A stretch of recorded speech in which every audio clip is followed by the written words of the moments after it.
네, 안녕하세요. 이번 영상에서는 주피터 노트북을 사용해 보려고 합니다.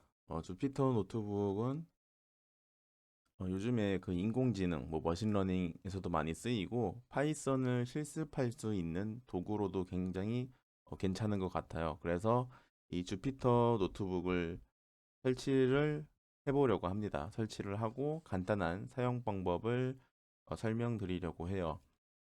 자, 일단 기본적으로 우분투 리눅스가 준비가 되어 있으셔야 돼요.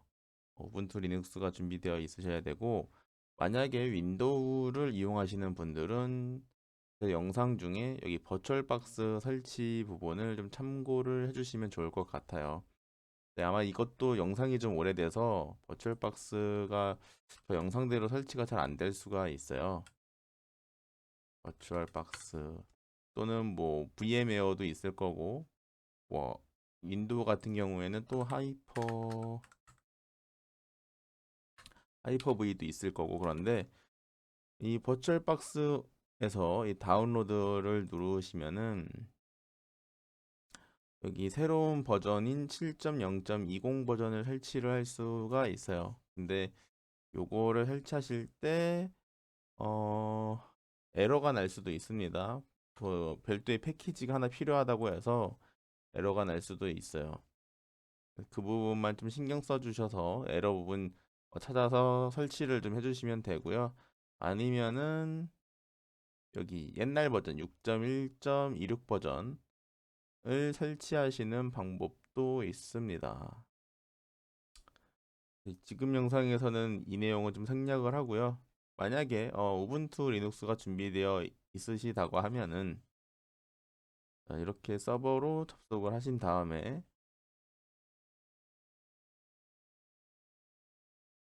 음, 서버 정보가 이게 아닌가? 잠시만요.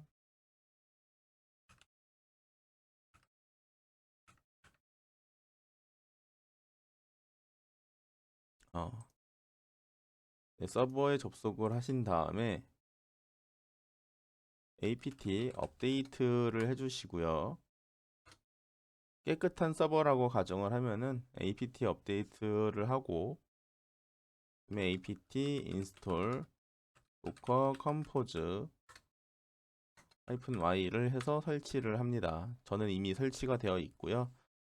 그러면은 여기서 mkdir 이건 제 테스트 때문에 폴더를 이렇게 지어놨는데 mkdir 주피터 텐서플로우 폴더 하나 만드시고 그 다음에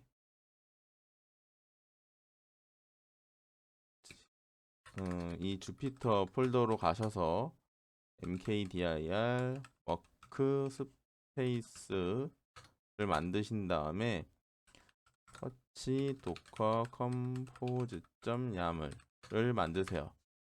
그럼 지금 결국에는 이 루트 밑에 주피터 텐서플로우라는 폴더 안에 도커 컴포즈.yaml이라는 파일과 워크스페이스라는 파일이 생길 거예요.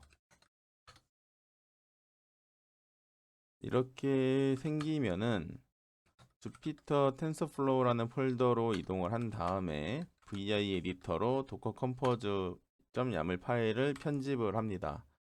이 내용은 요 내용을 넣어 주시면 되세요.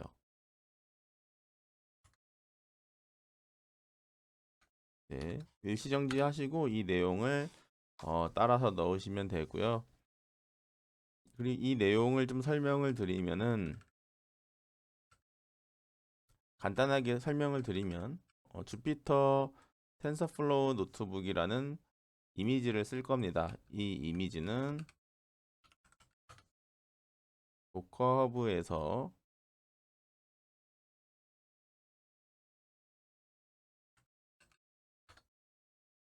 이 주피터 노트북 중에 텐서플로우 노트북이라는 이미지를 쓰는 거예요. 있어. 네. 그리고 레이티스트는 최신 버전을 쓰는 거고 컨테이너의 이름은 텐서플로우 노트북을 쓸 겁니다. 네, 텐서플로우까지 실습할 수 있는 이미지라서 이걸 쓰는 거고요. 그리고 포트는 8888로 도커 컨테이너의 포트와 호스트 저희가 지금 실습하는 VM 가상 머신과 일치를 시켜서 좀 혼란스럽지 않게 사용을 하려고 하고 있고요. 이 부분은 좀 변경을 할게요. 이건 제가 실습할 때 쓰던 거라서 지금 저희 같은 경우는 주피터 텐서플라워라는 폴더 이름을 쓰고 있어요. 그래서 폴더 이름을 변경을 할 거고요. 이 절대 경로를 쓰기 때문에 컨테이너 안에 있는 루트 워크스페이스 경로에 요 디렉토리를 마운트를 해줄 겁니다. 이 디렉토리는 이 주피터 텐서플로우라는 폴더 안에 있는 요 워크스페이스를 마운트를 시킬 거예요. 연결시킨다는 얘기죠. 마운트는 연결시켜 줄 거고요. 그리고 여기 있는 환경 설정 파일은 일단은 그냥 쓰시면 되고요. 그리고 커맨드도 요 내용을 써서 주피터 노트북을 서버 안쪽에서 컨테이너 안쪽에서 실행을 할 겁니다. 그리고 테스트 환경이라서 토큰 정보는 없고요. 그리고 이 제가 쓰고 있는 이 서버의 스펙은 CPU가 6코어에 메모리가 16짜리예요. 그래서 리미트를 이렇게 걸었고 만약에 본인이 생성한 가상 머신이 스펙을 모르신다고 하면은 이 아래에 있는 내용을 입력하지 않으셔도 괜찮습니다. 뭐 넘치게 되면은 다운이 될 수는 있겠지만 현재 실습에서는 크게 중요하지 않으니까요. 이렇게 세팅을 하고 저장을 합니다. 그리고 도커 컴포즈 업 띄고 하이픈 D를 하시면은 저는 지금 이미지가 다운이 받아져 있어요. 아마 이미지가 다운이 시작이 될 거고 이미지가 다 다운이 되고 나면은 이렇게 서버가 실행이 될 겁니다. 그래서 docker ps 명령어를 해보시면은 정상적으로 실행이 되었다면은 이런 형태의 구성을 보실 수가 있고요. 만약에 정상적으로 실행이 되지 않았다면은 docker ps-a를 해보세요. 이때도 여기 리스트가 나온다면은 요때가 리스트가 안 보이고 이때 리스트가 보이면 정상 기동이 되지 않은 거라서 다시 그 타이핑했던 내용을 좀 확인을 해주실 필요가 있습니다. 도커 로그스 -f 그다음에 텐서플로우 노트북을 해보면은 이렇게 뜨면은 정상적으로 실행이 된 걸로 보여지고요.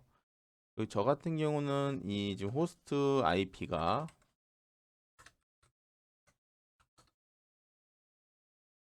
지금 IP가 이렇게 두 개를 쓰고 있고 이 뒤에 거는 도커 IP예요. 그래서 요걸로 접근을 해보게 되면은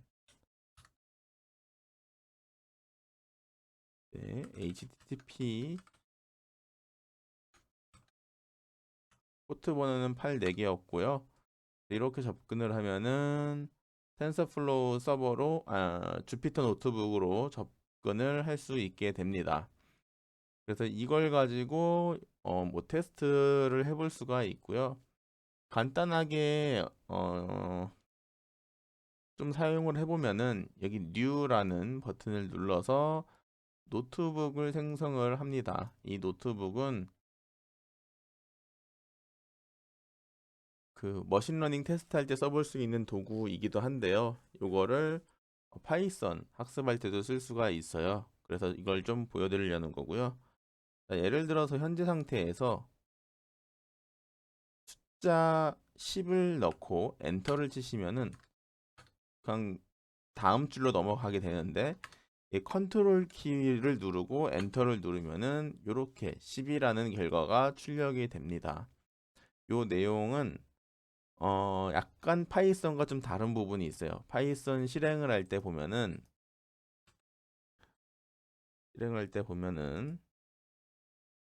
약간 좀 추가를 좀 해야 되는데,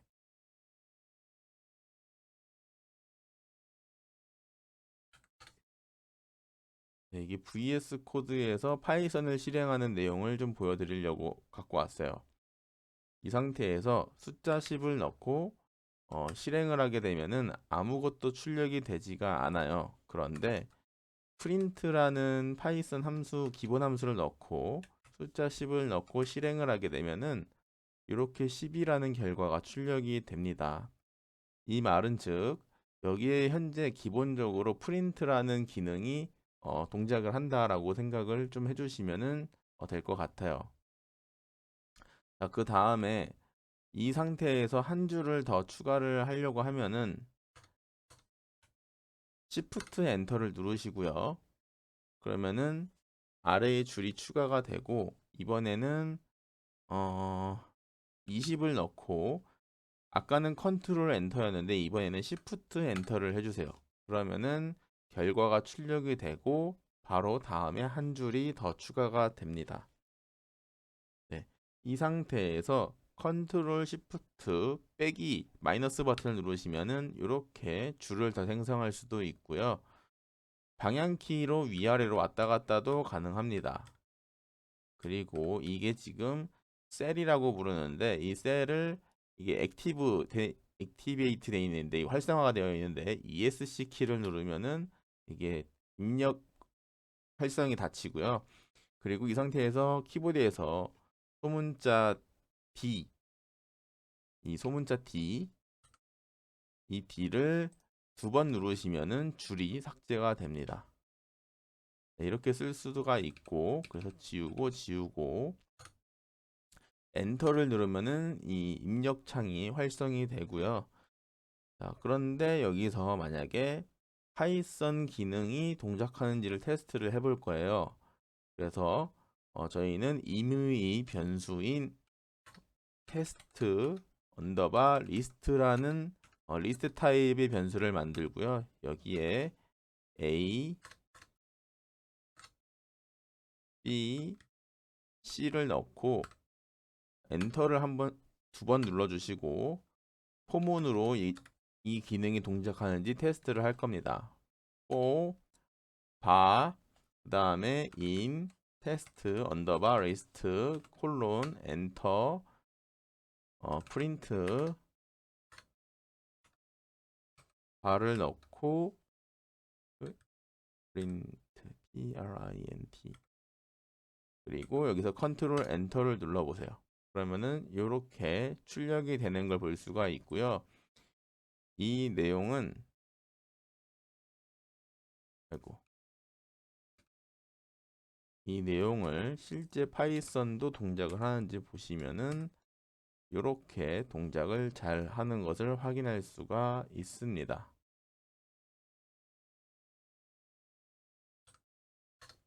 요것도 요건 동작을 하질 않네요. 함수에 들어간 거는 출력할 때 프린트로 출력을 해주세요. 파이썬 함수인 프린트로 출력을 해주시면 되고요. 아이고. 이렇게 해서 기본적인 주피터 노트북 세팅과 간단한 사용법에 대해서 테스트를 해봤어요. 근데 요거를 만약에 본인의 컴퓨터에서 외부에서 접근하도록 설정을 하고자 하신다면은 퍼블릭 클라우드를 쓰는 경우에는 그 도메인 뭐 그런 세팅을 할 수도 있고 집에서 쓰시는 경우는 공유기에 포트 포워딩과 뭐 H 프록시 같은 것들을 엮어서 접근을 하게도 하실 수가 있으실 거예요. 포트 포워딩이 아마 제일 단순하실 거고 근데 그럴 때는 이게 문제가 누구나 접근이 가능한 상태이기 때문에 이 부분은 좀 주의를 해주셔야 돼요. 저 같은 경우는 이렇게 도메인하고 세팅을 좀 걸었어요. 그래서 저 같은 경우는 베이지거스를 걸었는데 이런 부분까지는 일단 신경 쓰지 마시고요. 지금 상태에서는 그냥 이 주피터 노트북을 가지고 파이썬을 좀 실습을 한다라는 데 의의를 두시면 좋을 것 같습니다. 네, 이번 영상은 여기까지고요. 네, 봐주셔서 감사합니다.